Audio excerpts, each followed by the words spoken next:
তারা সুস্পষ্টভাবে উল্লেখ করেছেন যে শেখ হাসিনা এবং তার সুপিরিয়র রেসপন্সিবিলিটির আন্ডারেই বাংলাদেশে জুলাই আগস্টে গণহত্যা সংগঠিত হয়েছিল, মানবতাবিরোধী অপরাধ সংগঠিত হয়েছিল।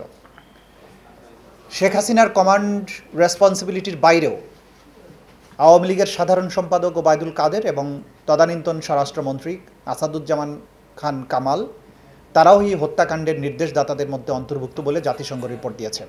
এই হত্যাকাণ্ডে রাষ্ট্রীয় বাহিনীগুলো, গোয়েন্দা সংস্থা, বিভিন্ন সামরিক, আধা সামরিক এবং পুলিশ বাহিনী এই হত্যাকাণ্ডে অংশ নিয়েছে, সেটা তারা উল্লেখ করেছেন। এই যে জাতিসংঘ রিপোর্টটা প্রকাশ করলেন, তারা যে সমস্ত কথা উল্লেখ করেছেন তার সাথে আমরা আমাদের আন্তর্জাতিক অপরাধ ট্রাইব্যুনালের তদন্ত সংস্থা যে তদন্তটা করছেন সেই তদন্তে আমরা যে সমস্ত তথ্য প্রমাণ আদি পাচ্ছি, জাতিসংঘের অধীনে সংগঠিত যে তদন্ত এবং আমাদের তদন্তের মধ্যে আসলে মৌলিক কোনো পার্থক্য নেই। তারা আমাদের এই তদন্ত সংস্থার কাছে যে প্রাপ্ত অভিযোগ এবং আমরা যে প্রাপ্ত তথ্য সেটার সাথে হুবহু তাদের এই রিপোর্টের মিল রয়েছে। তাদের এই রিপোর্টটা সম্পূর্ণ ইম্পার্শিয়াল, কোনো দলের দ্বারা প্রভাবিত হয়ে হয়নি। তারা আমাদের সাথেও কথা বলেননি, তারা অপরাধীদের সাথে কথা বলেছেন, ভিকটিমদের সাথে কথা বলেছেন এবং যেখানে কথা বলা দরকার সেগুলো সেই জায়গায় কথা বলেছেন।